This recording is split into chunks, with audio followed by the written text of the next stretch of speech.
Welcome to You, Me, Empathy, a safe place for leading with your heart. Hey, thanks for being here. You, Me, Empathy is the official podcast of the Feely Human Collective, a collaborative mental health community designed to empower each of us to grow our capacity for empathy, vulnerability, and emotional wayfinding. Just a friendly reminder that this podcast is for educational and entertainment purposes only and is not a substitute for medical advice, diagnosis, or treatment. No one is just a silly boy with a feely heart. You can support the show by leaving a review in Apple Podcasts, following us on social media at Yumi Empathy and Feely Human, and joining the Feely Human Collective community at feelyhuman.co. And now your host, Known Wells. Hello, Feely Humans. Welcome to another episode of your favorite mental health podcast, You, Me, Empathy. My name is Known Wells. I'm your host, creator of the show, and founder of the Feely Human Collective.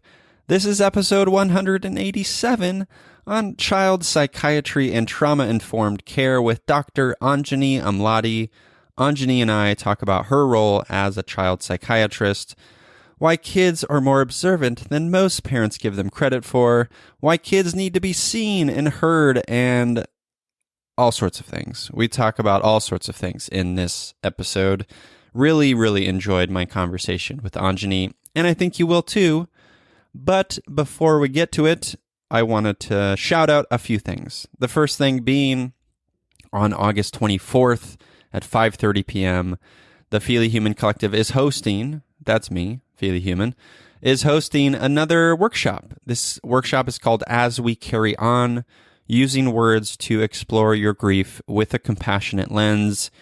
It's on August 24th at 5:30 p.m. If you are someone experiencing grief currently, or you're someone who is a writer and likes to write feely things, I highly encourage you to check out this workshop. It's going to be wonderful. It's going to be led by my pal, previous guest of this show, Katie Huey, and I am really excited. This workshop actually is Katie's capstone project for her participation in the 2021 Applied Compassion Training as part of Stanford's Center for Compassion and Altruism Research and Education. Really excited to bring this to Feely Human, and really excited to be there and be witness to Katie's message about processing grief with a compassionate lens using words. I love words. You love words. So check that out. You can learn more about that at feelyhuman.co. Click on the workshops tab and click on As We Carry On. Again, that's August 24th. Hope to see you there.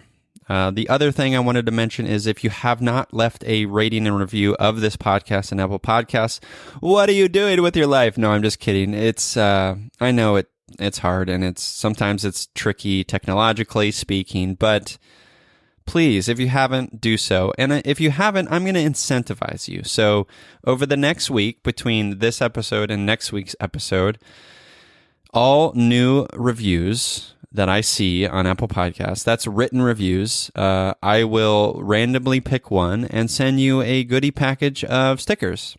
So if you like that and you haven't left a review, please leave a review. I appreciate it. And I'll pick a random winner to get some stickers. Okay. The last thing I wanted to mention is that my pal Aaliyah Walston, they are a tarot and self-love reader. They are wonderful. Aaliyah is a previous guest on this podcast as well, and just so warm and sweet.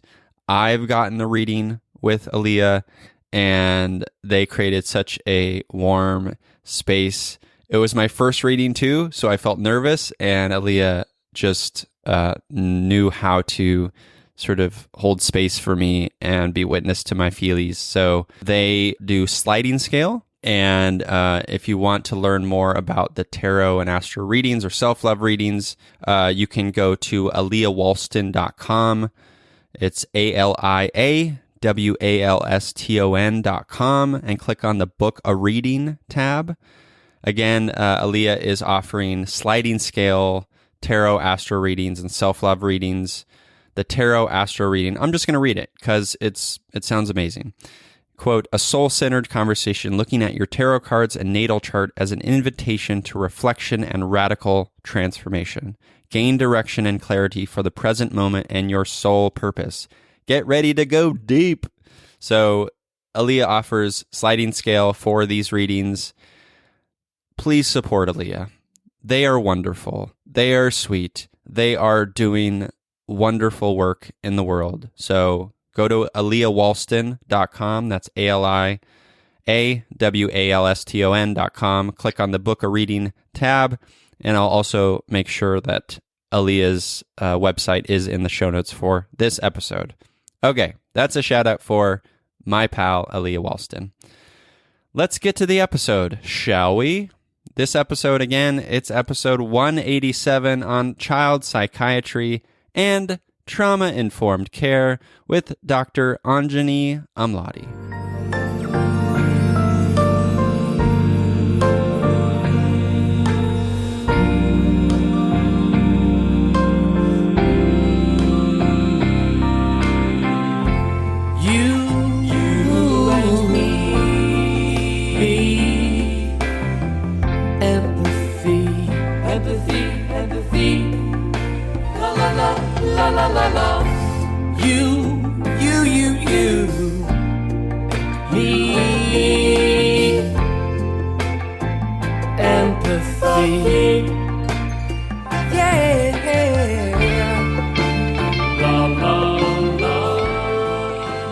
Welcome to You, Me, Empathy, the official podcast of the Feely Human Collective. On this show, we explore the struggles, the triumphs, the brights and the darks we face as humans trying to get by on this wondrous and overwhelming pale blue dot.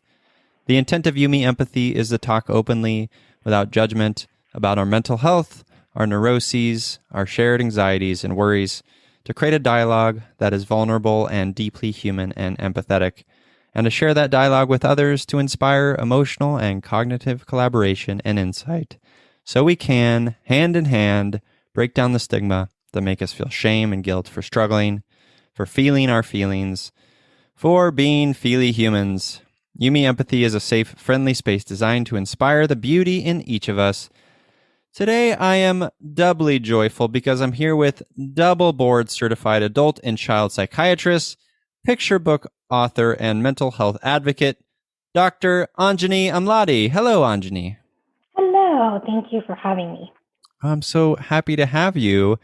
I love your name. We were just talking about your name, and I'm happy. I was stressful leading up to your name, leading up to that moment where I was going to say your name. I was stressed that I was going to butcher it, but I think I did great. You did. You did beautifully. Thank you. Thank you. I needed that validation, clearly. So, Anjani, we always kick off the show with an emotional check-in. How are you feeling? I am doing well this morning. A little bit tired. Like I said, I was at the top of my second cup of coffee, but I think it's starting to work, so I'm feeling good now. So this is interesting. I am at a place now. I don't know how old you are, but I'll be 40 in July, and I'm at a place now in my sort of coffee consumption life where I don't, I love coffee. I truly do love it. It doesn't, the caffeine does not seem to impact me. Oh, I hope that's not a sign for when I'm almost 40, because I'll be 35 in December, and it still works for me. So hopefully. There you go. I know. Hopefully you just gotta picture it into the future of your sad caffeine future. I'm just kidding. All of our bodies are beautiful and different.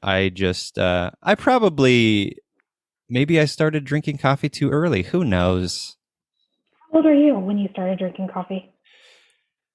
Gosh, I must have been a teenager. Yeah, I think I was probably around 14, 15, 16, around there. Okay. Yeah. How about you?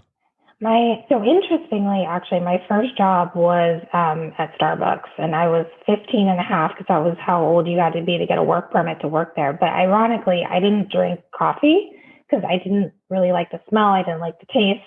So I worked there for quite a long time, and I didn't actually start drinking coffee until medical school. So in my Oh, 20s. there you go. That may be the difference here. That may be it. Yeah, I've worked at Starbucks. I've worked at a couple of different coffee shops in my day. Did you like the coffee sort of work environment? I did. I really enjoyed it. I really like meeting people and talking to people. I like keeping busy. Mm, I have a really difficult time sitting still for long mm, periods of time.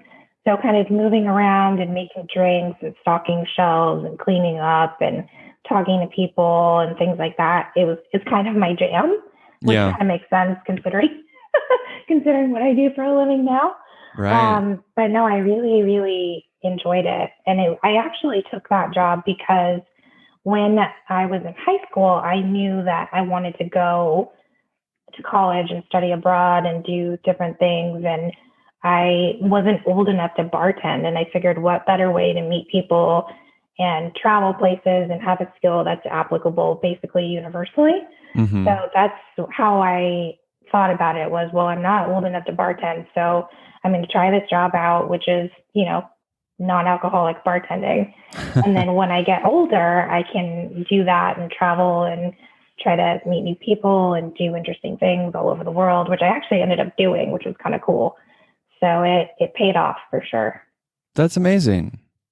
Yeah. Where did you grow up?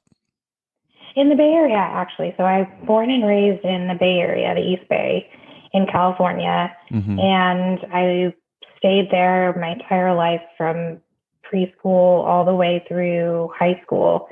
And then I ended up going to UC Davis, a little bit north for undergraduate, all the way to the East Coast for medical school, and then came straight back to California for residency and fellowship. But during that time, I've been all over because I really enjoy traveling, which unfortunately with COVID, I really haven't been able to do. But I've been all over the United States and I've been to a bunch of different countries, and it's been real. It's been really interesting. What do you, having not been able to travel this past year plus, like, what does travel do for you?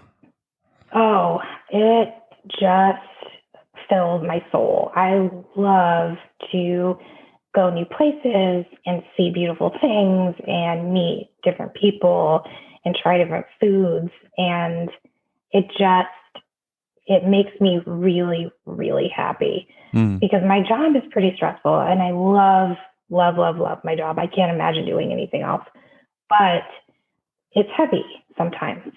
And so being able to travel and do interesting things and meet new people outside of an office setting or now on video chat, it brings me great joy to be able to do that. Yeah, I feel the same, and I always liken. I mean, you hear the sort of tried and true statement about travel, which is like, you see through a different perspective. Mm-hmm. You are sort of immersed in different cultures, and this is sort of good for the human spirit and stuff. And to me, that's like travel in that way. If I can take that sort of extend that metaphor even further, is kind of an empathetic action or empathetic response to living, which is meaning, like, I feel, and I wonder if you feel the same. I feel like our maybe duty is not the right word, but our sort of like an important, crucial part of our mental health, our sort of self-actualization, our growth as humans is to always be sort of challenging our own perspectives, looking at the world in new ways, learning from one another. And of course, we get a ton of that sort of built in when we travel. Absolutely. And I think just in general, I mean, humans are wired for connection. We're wired for exploration. We're wired for connection. We're wired for learning new things and trying new things. And I think that travel kind of encompasses all of that, the intellectual curiosity. it's a very sensory driven practice, right? The things that you see, the things that you hear, the things that you feel when you go and try different foods, the things that you taste. I mean, it's all kind of wrapped up into one experience, which I think is one of the reasons why it's so therapeutic. At least that's what I think.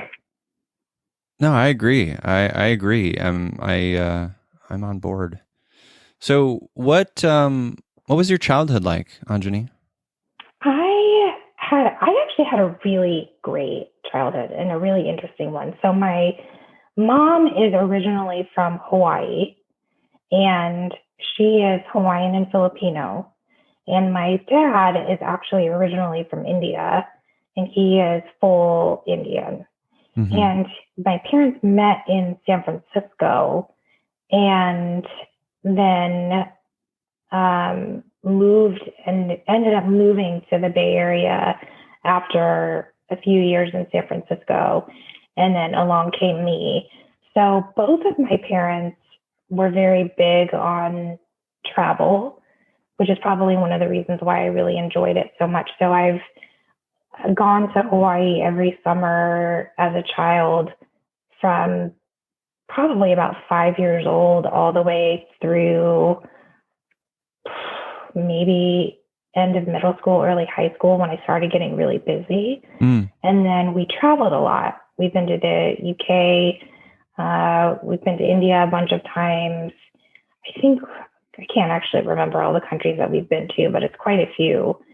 And so I got to travel around and see a lot of different things. And both of my parents are very service oriented. So we did a lot of volunteer work, and we used to be fairly involved in one of the churches in San Francisco. But when we moved out of San Francisco to the East Bay, that just wasn't feasible to commute that far. Mm-hmm. So we did a lot of things maybe closer to home, more service-oriented things closer to home. But we were always together and doing things that I think, what's the word that I'm looking for? I guess contributed to the collective in a sense. And both of my parents are very, very big on reading and exploration and education. So I really enjoyed school and all of the things that came along with that. And that's probably how I ended up doing what I do now. Wow. It sounds, the way you describe it, it sounds very fulfilling and supportive and loving. Mm-hmm. Yeah. I consider myself really lucky because I see a lot of kids in my practice, and it's very sad for me to see kids who, to no fault of their own, didn't get that as a child. I think that's probably one of the worst parts of my job. I see a lot of trauma in my job. I think at this point, because of how much of it I see, it's probably one of my subspecialties because I specialize in psychiatry in general. My subspecialty is child psychiatry, and then I specialize in ADHD and autism and trauma at this point because I just see so much of it. So it really makes me sad when I see kiddos and their siblings just have so much trauma at such a young age. Yeah, it's devastating. Have you read what is that book by the California Surgeon General, The Deepest Well? No, I haven't. I've heard of it though, but I have not read it. Yeah, it's all about childhood trauma. It's all about the ACE studies, Those are incredible studies. Oh my gosh, amazing. Yeah, and heartbreaking. Yes, that too. To your point. And I wonder for you, having this childhood that, was sort of felt safe and loving and supportive, and then you sort of go and, all of a sudden you're sort of faced with all of this in the clinical setting, all of this trauma. Like how was it? I don't know, like getting used to is not the right word, but like, like you're coming from a place of maybe like you can't sort of like toe to toe sort of empathize in a way. Like, how was that piece of it initially, rather? It's hard. It's really difficult because on some level, even though you have zero control over, how these kids that you're seeing, their experiences, or, how they were raised or who their parents are, there's a level of guilt that's kind of entwined in that.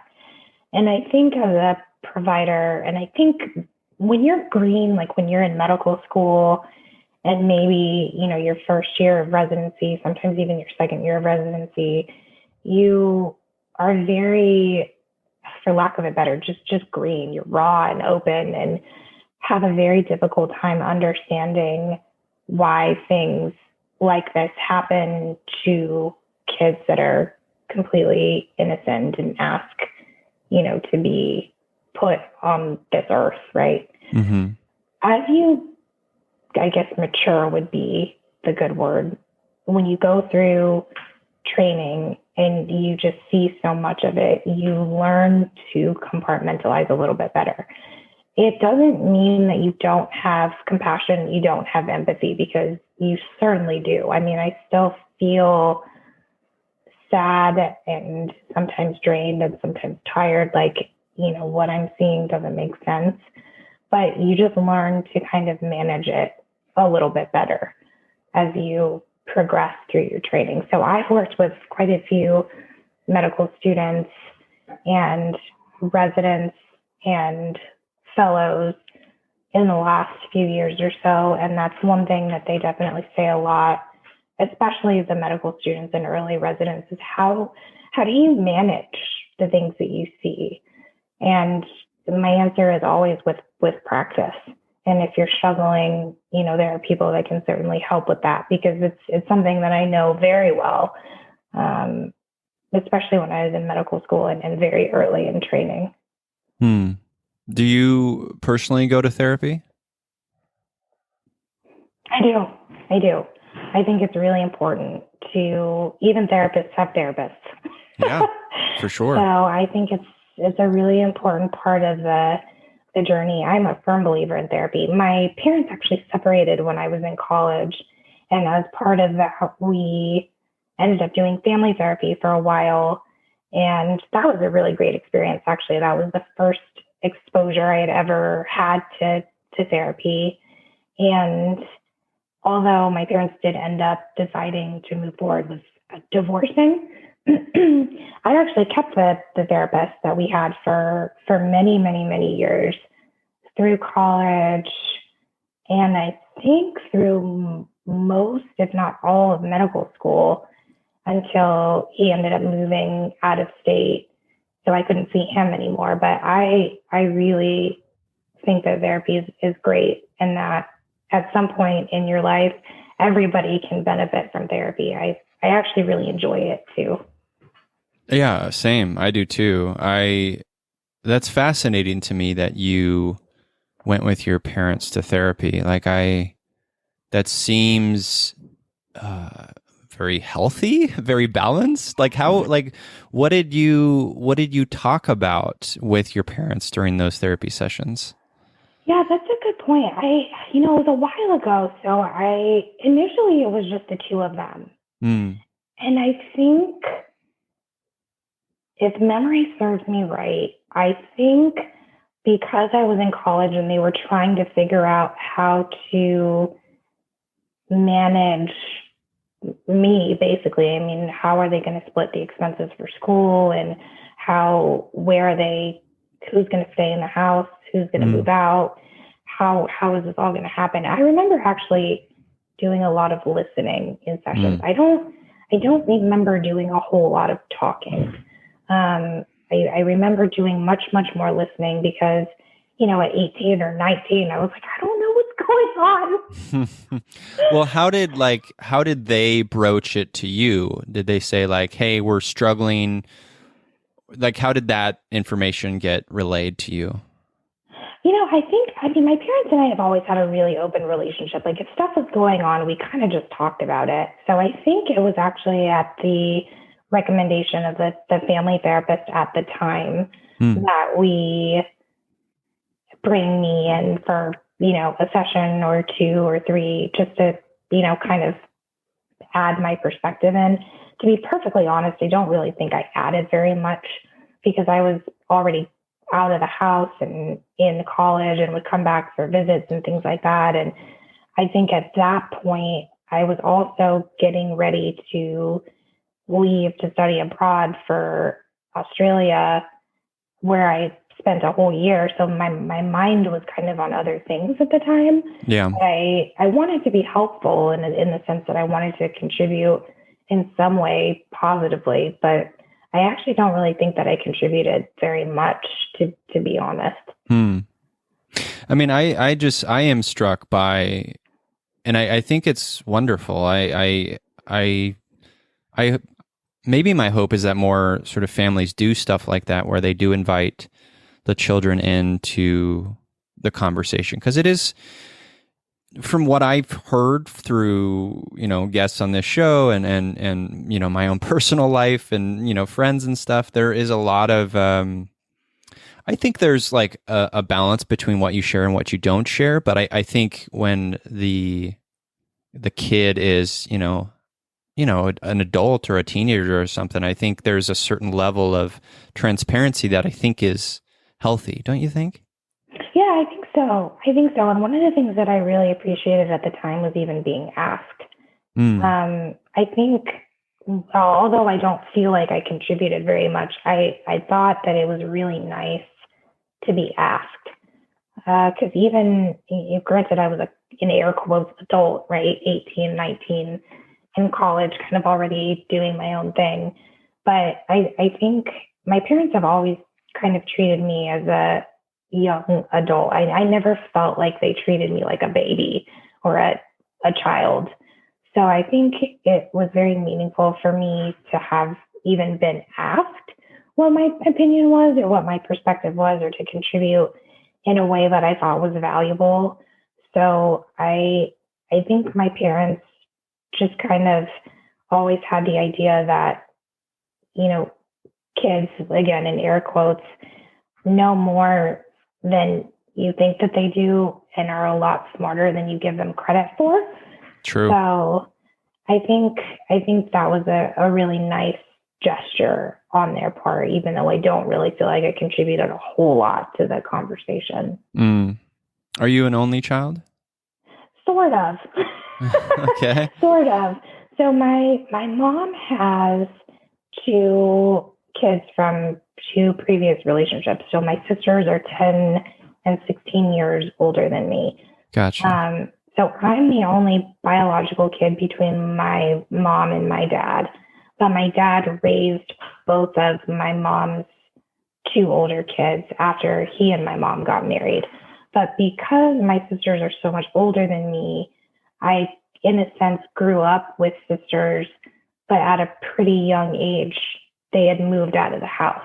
So I kind of got the best of both worlds, that I got to grow up with sisters, but then I think they were both gone when I was 7 or 8. And then after 8, because they were gone and out of the house and had moved on to their own thing and their own lives, I was essentially raised as both an only child and a child with siblings, which in retrospect is actually kind of cool, because I don't think very many people get to experience that, and I got both. Yeah. Are you close with your sisters? I am. Our family is actually really close, which is nice. And even though my parents are divorced, it was probably one of the most amicable divorces I've ever seen, which I think is kind of interesting. I mean, they're still really good friends now. Like, they call each other for their birthdays and check in with each other every now and then. They didn't hire attorneys. They did everything through mediation. And yeah, they're still really, really good friends, which is really nice. Because I feel bad for kids who feel like they have to choose between, one parent or another, when in reality, they love them both. Yeah. I mean, in those environments where there's like a feeling that you do have to choose, there is also like sometimes, certainly the case with my parents, there was a little bit of, let's play to their strengths. Let's try to like sort of convince, let's maybe bribe, there's a little bit of like sort of backroom dealings happening. Mm-hmm. And that's really hard because the only person that it really hurts is obviously the two individuals that are involved, but it really, really hurts the kids too, which is really sad. Yeah. What do you think it is about your parents that allowed them to, looking at it as, as their daughter, but also maybe as someone who's in the field, like looking at them, like, what do you think it is about them that allowed them to like amicably divorce and then be friends? I wish I knew. I really do. I wish I knew, because if I knew, I guess, the formula, I feel like that would be something really valuable to share for patients and families that I see in the office. I wish I had a good answer. I don't. I think it's just they had been together for so long, and although, their relationship didn't work out, they knew that they would always forever be connected by a child, i.e. me.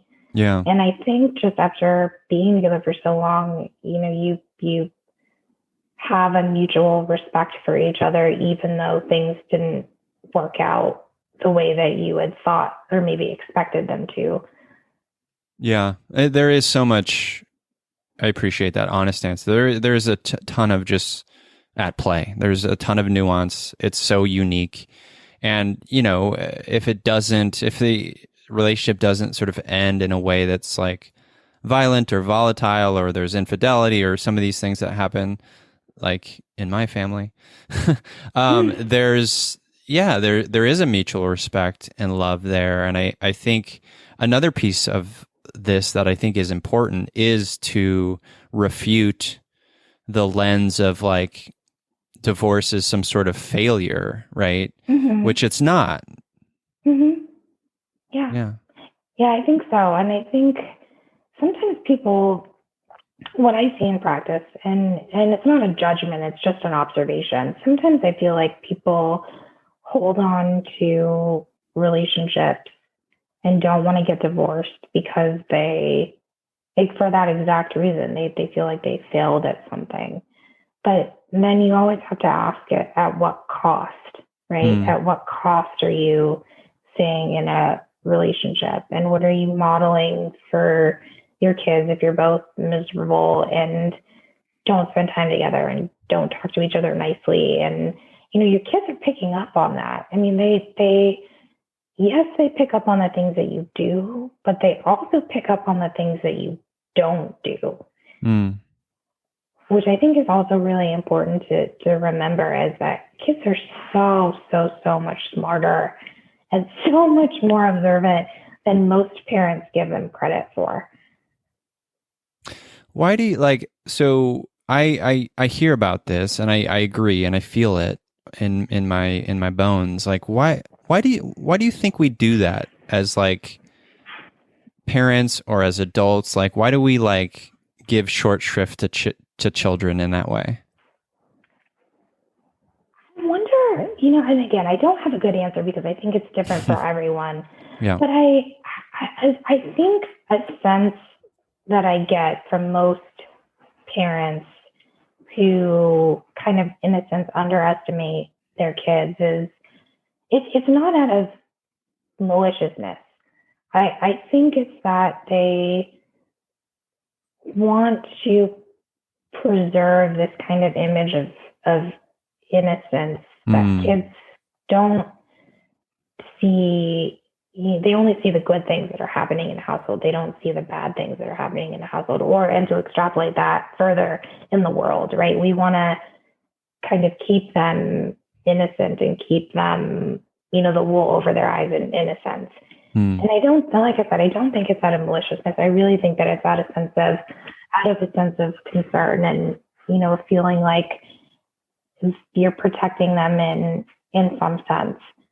But it's something that I do see a lot. And I find that very interesting because when I sit down with kids one-on-one in an office, granted, now it's all by video chat, but it used to be in an office. And even at 5 or 6 years old, and you sit down and talk to a kid one-on-one individually with complete and total undivided attention, it is just fascinating how much they know and how much they see. And then when you kind of talk to the parents about some of the concerns that their kids have, they're like, oh my gosh, I never would have known that. That's not something that's ever come up. We've never talked about it. And so it's really interesting. I think if as an adult who takes care of a child, if you actually sit down and talk to them, really, TVs off, phones off, no distractions, maybe pull out maybe a game or something if it's a younger kid, and just sit down and talk to your kid individually with complete and total undivided attention, it is amazing how much you will learn from them and about them, about what they're seeing and what they're hearing. And it's really incredible. I really encourage anybody who's got kids to do that because they're really, really fascinating mini humans. I mean, it's what we need to do for everyone, right? Like sit down, listen, learn, right? And I think a lot of this, in my mind, could be remedied through education, right? And in this case, it's about like, hey, parents, hey, adults, like kids know more, kids pick up more, kids glean more than we're willing to admit. Let's investigate that. Why is that the case? Let's sit down with kids. Let's rewrite this narrative that like kids know nothing and parents are sort of intrinsically more valuable. Yeah. Yeah. I think one of the biggest things that I don't think I have to teach parents this because I think parents inherently know that their kids are independent, free-thinking human beings. But I think sometimes you have to remind parents that once your kiddo realizes that they are an individual who is completely and totally separate from you with their own needs and wants and desires and drives, that's it. And that period of time happens very, very quickly. So I think kind of treating kids like they're intrinsically less valuable, like you said, or, don't know anything and don't have their own perspective is a mistake because they are very aware of the fact that they are separate entities from you and they think and feel and see things very different than you. And that's okay. I mean, that's part of growing up and becoming an individual. But I think it's particularly sad for me when, parents think that their kiddos are intrinsically less valuable just because they're kids. But I think as much as our kids can learn from us, there's so much that we can learn from our kids, which is one of the reasons why I love my job so much is because I learn something new from a kid that I see every single day. Yeah, it's interesting. Like I can see sort of both sides in a way because we talked about pulling the wool over the eyes as being sort of like, I got to protect them. Like they're my little guy, like they're my little girl, they're my little human. Like I need to protect them. And when, we hear, from a psychiatrist or a therapist or just a friend or whatever, that these little creatures are independent from us, they are free thinking, they have their own will and choice and stuff, that is scary. That is like, oh my gosh, they're going to leave the nest. This is scary. I gotta hold them down. I get it. Yeah. Yeah. Yeah, me too. And I totally get it. And it's really difficult to let go of something that you care about so deeply, I think. I think it's the fear of kids getting hurt. I think it's the fear of kids, potentially getting into things that could be detrimental or perceived detrimental, right? Maybe not in reality, but the perception is that they're going the wrong direction or they're going the wrong way and you have to reroute them. But this semblance of choice and discovering identity is all part of the process of growing up. And the truth is that parents are not going to be around forever.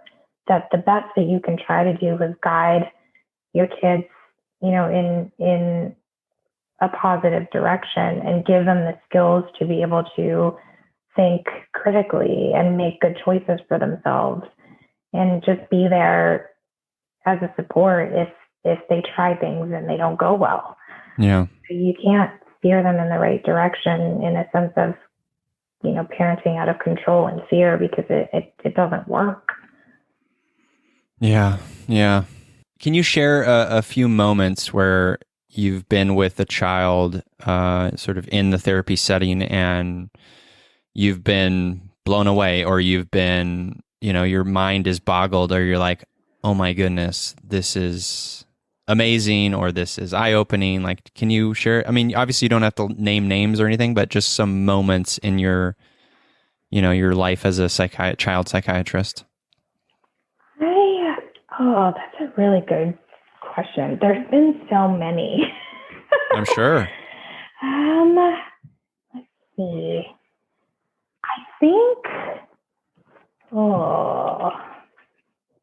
I think probably one of the most common ones, it's probably not the most recent, but one of the most common ones was I had a kiddo that was really struggling with behavioral problems, lots of acting out, lots of difficult behaviors, which is one of the reasons why their parents came in to see me.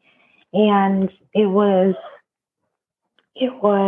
I think maybe the third or fourth session, because we were doing play therapy at the time.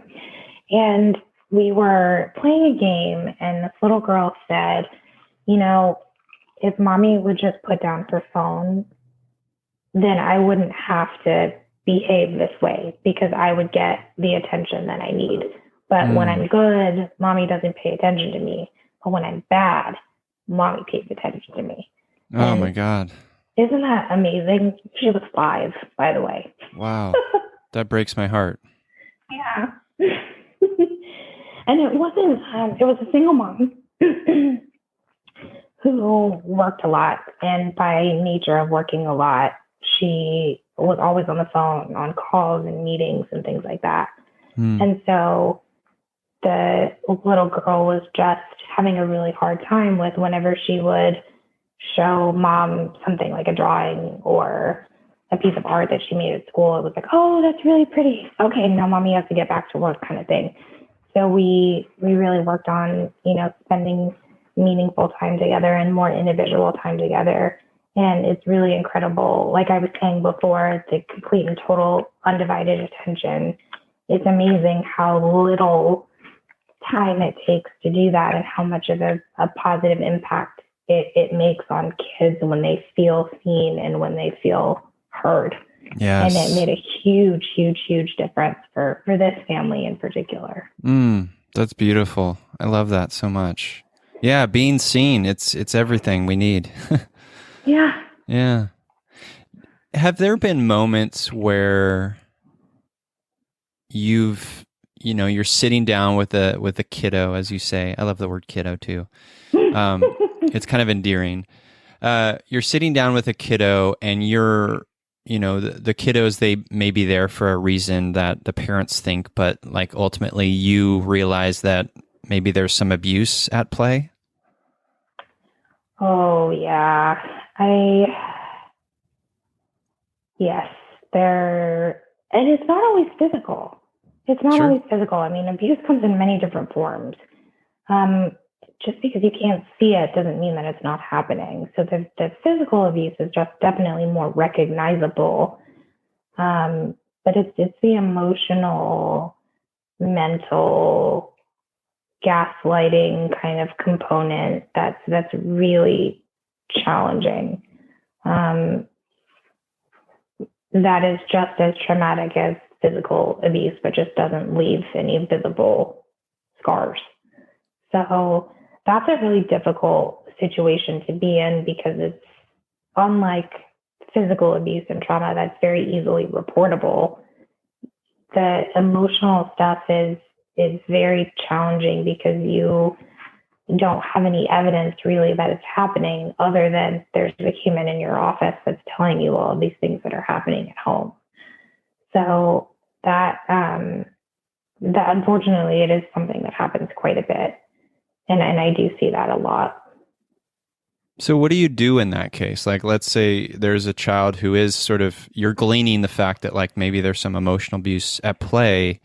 Is it just a matter of continuing to sit down with this kiddo and trying to just not build a case, that's not the right word, but like just gather more information? Definitely gather more information, because usually what ends up happening is that the kiddo becomes the identified patient, but the issue was not just with the kiddo, right? I mean, in a household, we all contribute in some way to the dynamics of how things are playing out. So when parents bring in a kid and say, you know, fix them, the first conversation I have is about family dynamics and family systems and how we all contribute in some way, either big or small, to the way that a dynamic in a household is playing out. So I think there's a lot of education that goes on there as well. Yeah. And my spiel usually revolves around when any individual in that system changes their behavior, either in a positive or negative way, people within that system, by nature of one individual changing, are forced to change as well. So if we keep doing the same thing over and over again in the same way and nothing changes, the dynamic will be exactly the same as it is now. So the whole purpose of working on family systems is that the entire system changes. And the burden of quote unquote change is not just on one individual, which sets people up for failure, because that's not how relationships and dynamics work. So I don't specialize in family therapy.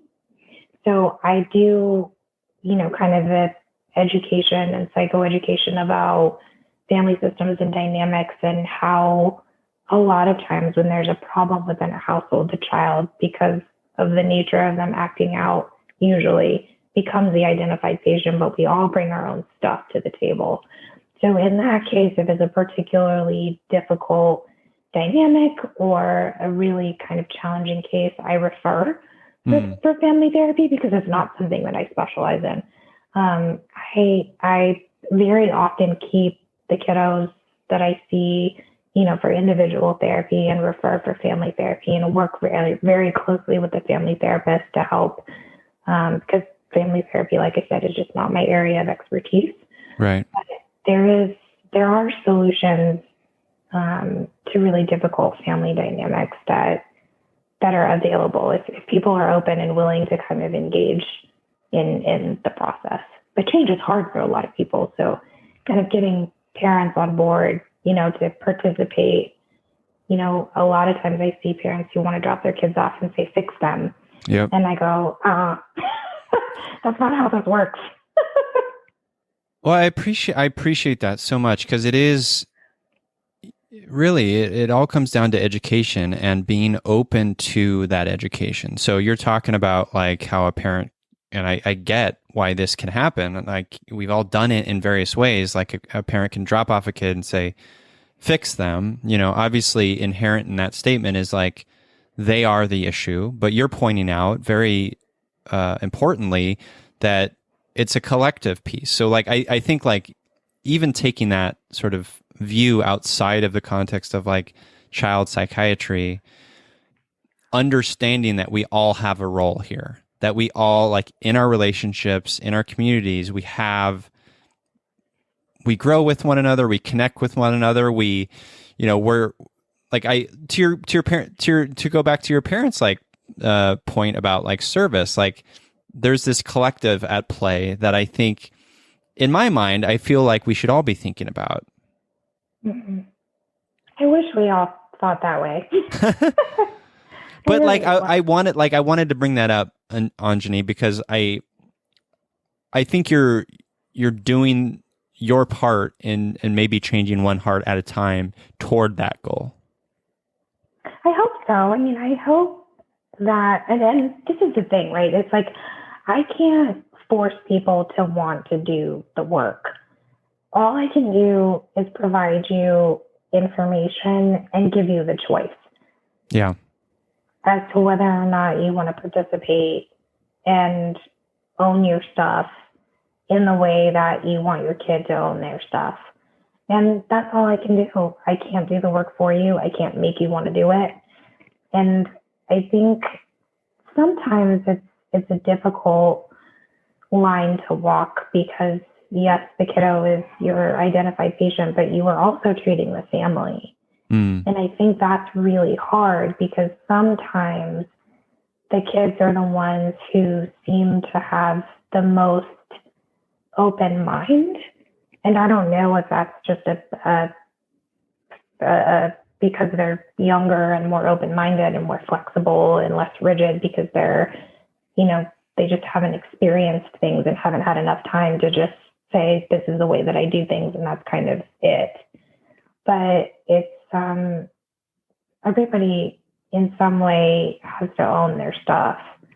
And when that doesn't happen, it really closes the door for empathy and communication and compassion and resolution. And it can be really detrimental to relationships as you see happening in real time every day if you turn on the radio or turn on the TV. Yeah. I love what you said about how, how a child can be maybe, more open and I think to your point, I think we as humans, we naturally tend to get to a point where we don't want to do that work anymore.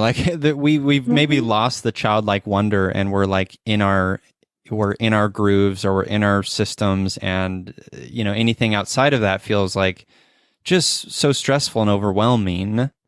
And I think that's an understandable lens. I think what I hope to do in this world is try to encourage all of us to get to a place where it's seen as less like a stressor, or change is less like a stressor or an overwhelming thing, and more like an opportunity for learning and growth and finding joy that we didn't think we could find, or learning something new. But that is, as you said, that's on each of us to figure out. I do hope that there are more opportunities for others to encourage that in one another.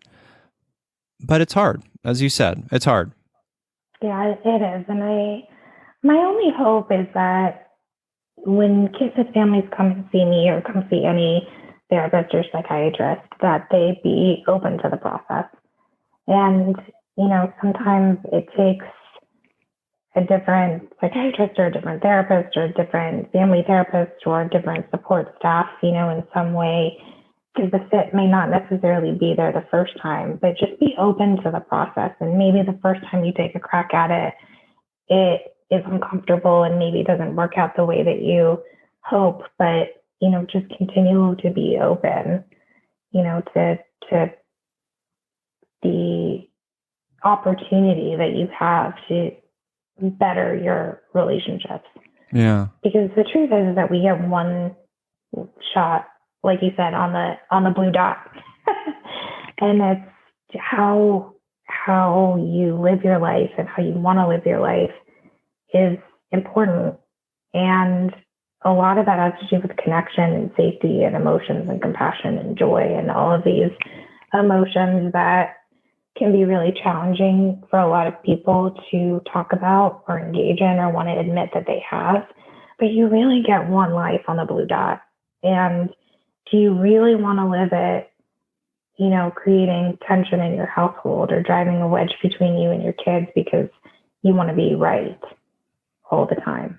As an example of something that, comes into my office fairly regularly. Yeah. So I just being open to the process and giving it a fair chance, you might find that you are much, much happier at the end of that journey. Yeah. Yeah. Very well said. So I've been hearing it made me think about this word I keep hearing in the context of education, even in just school, but also, of course, in therapy and stuff, which is trauma informed. Mm-hmm. Is this a term that you apply in your sort of work, or are you aware of it? Like, what does it mean to you?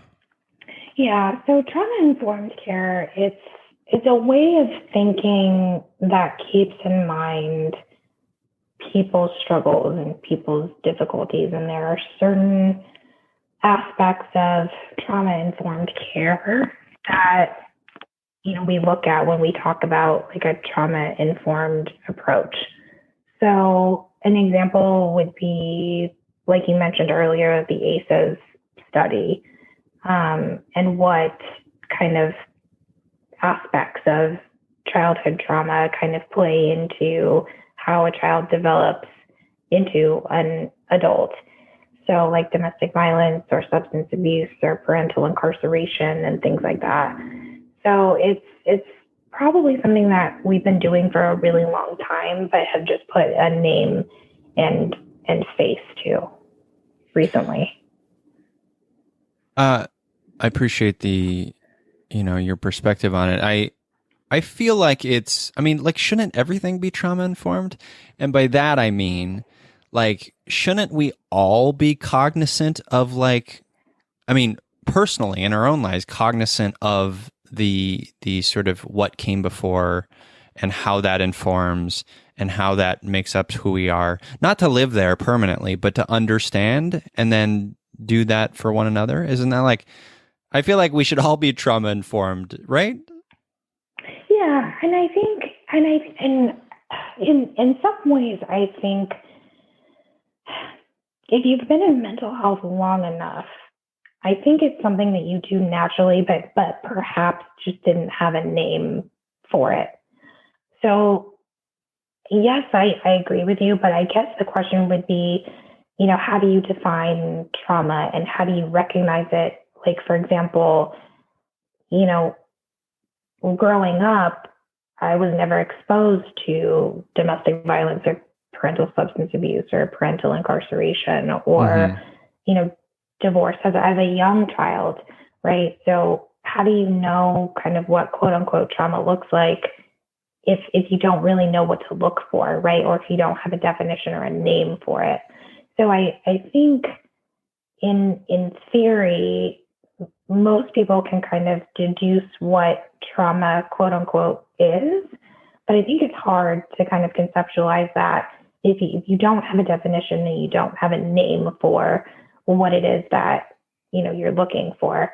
But I do think that is something that, has happened naturally as a consequence of working in mental health for a longer period of time, that we just have a name for it now. I mean, because basically what it is, it's just an awareness that trauma exists, right? That there is a level of a prevalence of trauma and it has an impact on physical health, emotional health, mental health, and all sorts of, other things that make up the human existence, right?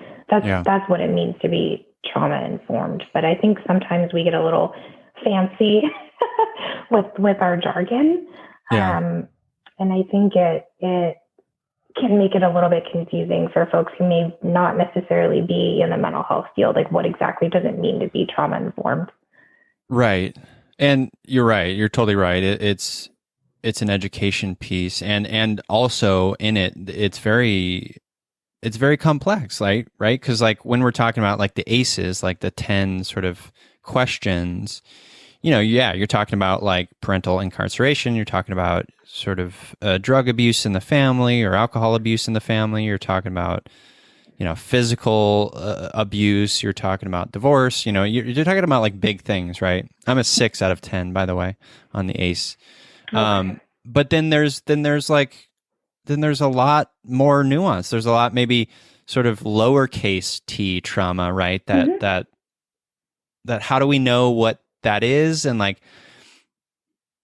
here's a question. So you're in the field and you're working with maybe an adolescent or an adult, and how do you get to a point where you are like, I guess, gleaning all of it, like even just the small the small T trauma stuff? Like, how do we? I guess it's just practice. It's asking questions. I don't know. I'm sort of all over the place here, but I guess like how do we bring more awareness to all of the nuance of what trauma could look like and how it impacts us? Are you asking like specifically for patients and families or for the broader kind of population as a whole? I guess maybe let's start with patients and families. Okay. I think a lot of that has to do with the relationship between, the mental health provider and the kid and the family. I think when you get to know people and families really well, there are patterns that come to light, and it's recognition of those patterns and sharing of your observations of those patterns that come up in the office, and being able to really just kind of address those and say, hey, I'm noticing X, Y, and Z. What do you think about this? What is your thought process about this? How does this make you feel? How do you think it makes other people in your household feel? And just kind of bring up the conversation that opens the door to changing that pattern of behavior that's creating a specific dynamic. And to extrapolate that to the larger collective is pretty much exactly what we're doing right now, right? Sitting down and having a conversation and listening to each other and sharing ideas and saying, well, what was your childhood like? This was what my childhood was like. Oh, that's interesting. My childhood didn't include, X, Y, and Z. If you go down the list of ACEs, what was it like for you having a 6 out of 10 on the ACE scale? Yeah.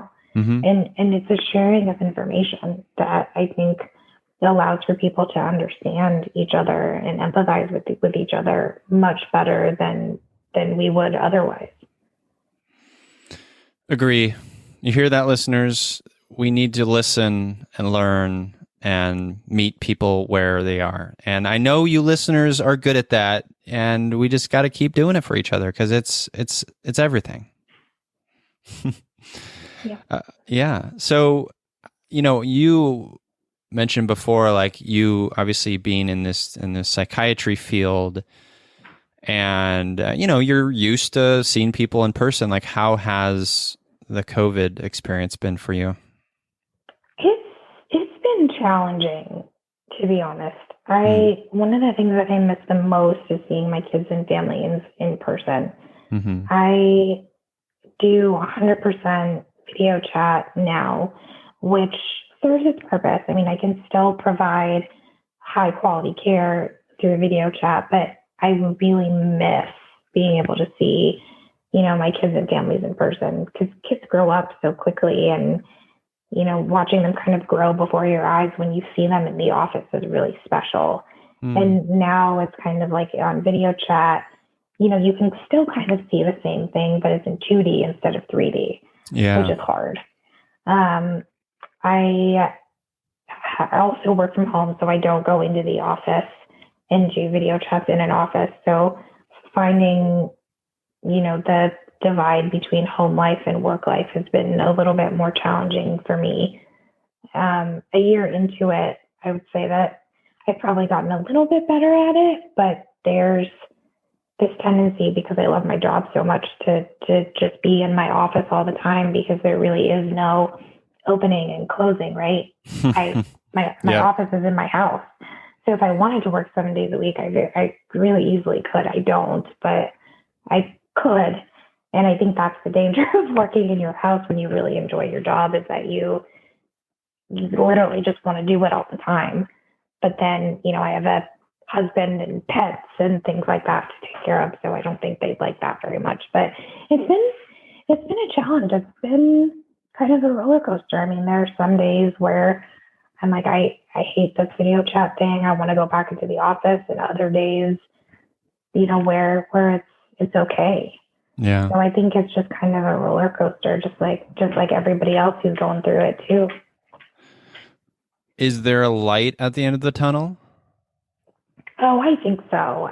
Now that a lot more people are getting vaccinated and things are opening up again, and just the amount of time that's gone by, I think schools opening up again is a really, really big thing for a lot of my kiddos who have been struggling. I think so. The fact that, the vaccines even exist are like pretty amazing, So Yeah. a little over a year ago, I didn't think we would be at this point so soon. So I'm pleasantly surprised at how well things have been going so far. I wish it was a little bit faster. I wish everything was open and that everybody was vaccinated so that we could all, be in mixed company and do everything safely. But, it is what it is. These things just take time. Yeah. I like I think it's important what you said about sort of loving your job and being home and feeling that pull and pressure to like, oh, well, it's here. I'll just keep working. And like, that is something I relate to for sure. And I'd imagine a lot of us can relate to that on a certain level. So including that like piece of it, like maybe trying to set proper boundaries at home and stuff with work, like how else has the pandemic like hit you personally, mental health wise? I think 6 months into it was really tough for me. It was really heavy because every single one of my kids and families were just tanking. They were just depressed and anxious and disconnected and missing school and not being able to play sports and not be able to hug their grandparents or, visit relatives anywhere. They were just stuck in their nuclear household, not being able to do anything, and they were just tanking. And I'm used to, I see a lot of kids, but I'm used to, 90+% of them doing really, really well and having a handful of kids that aren't. But when everybody, because of the pandemic, is tanking, as a provider, you start taking that a little bit personally.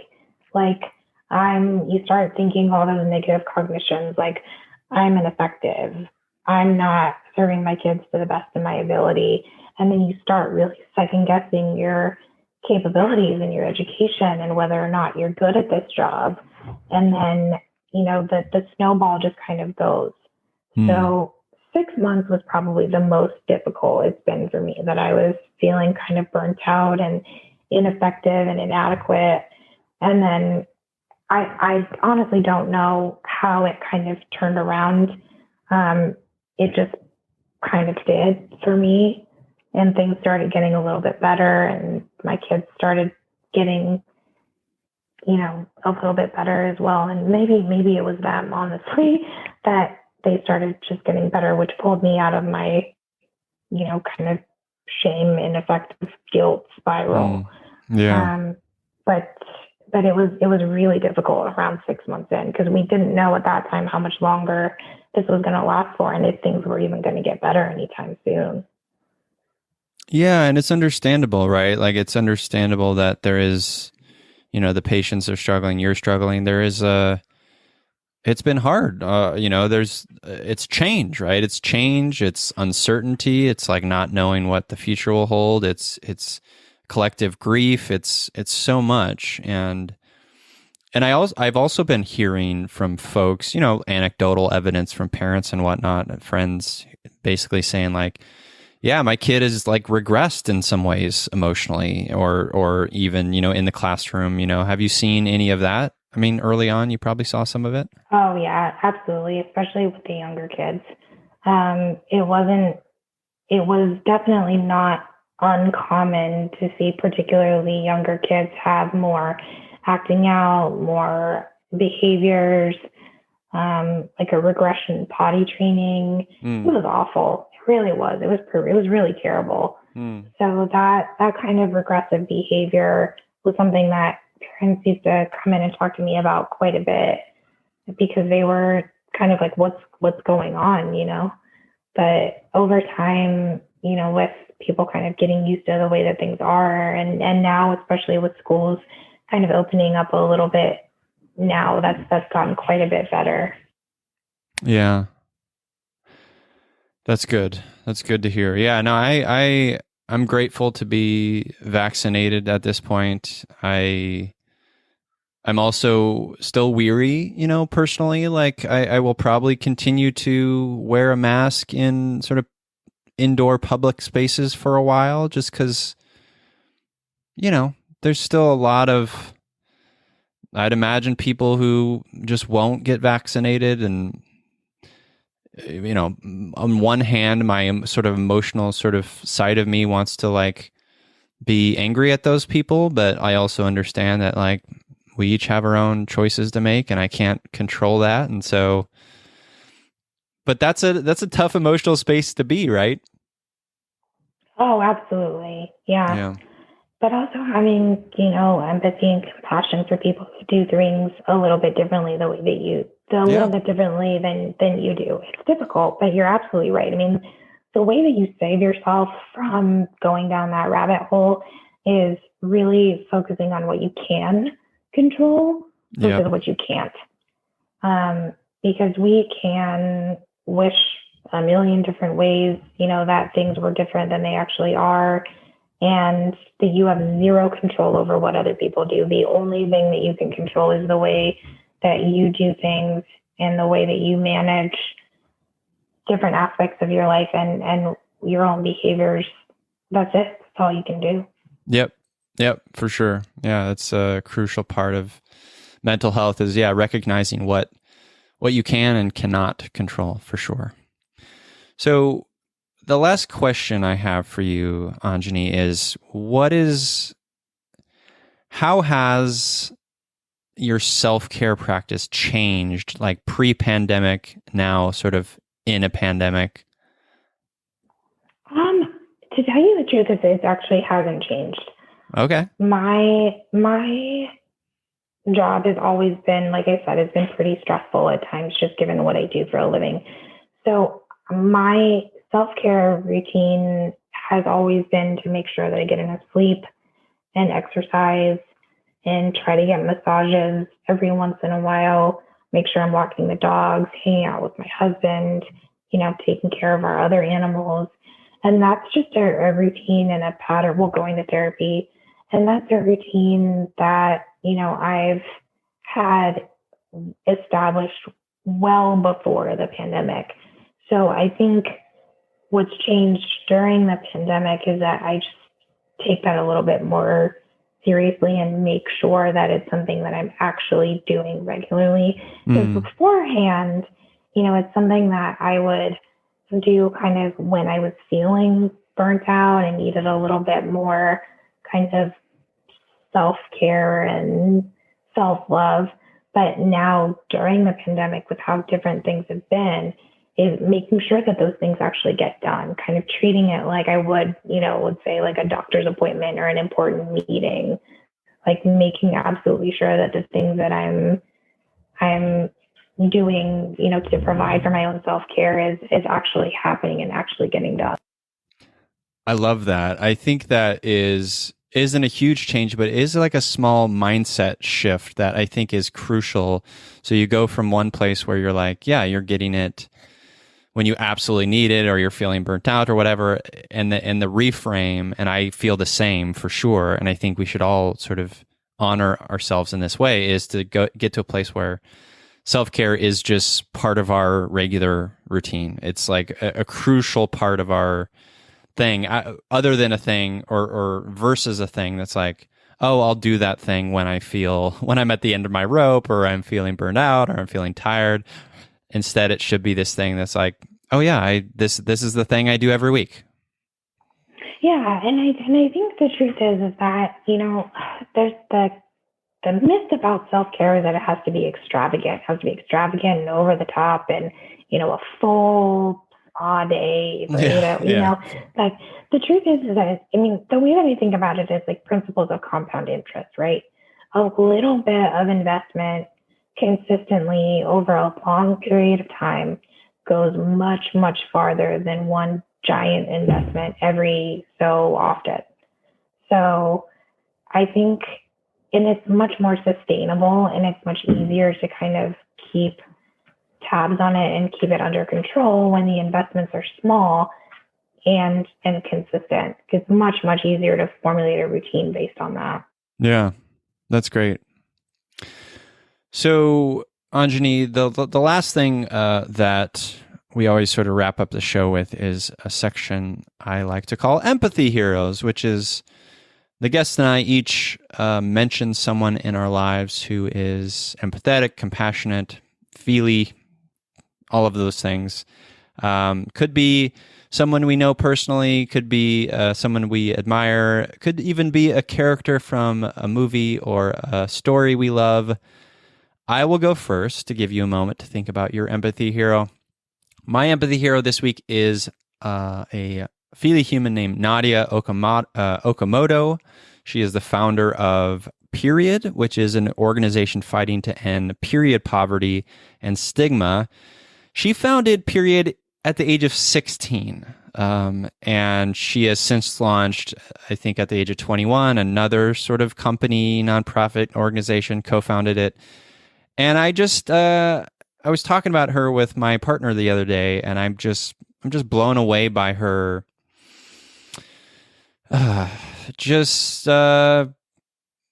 brain and heart and ability to just do so much. And maybe that's not a value. That's not a value, doing so much, but like doing so much good.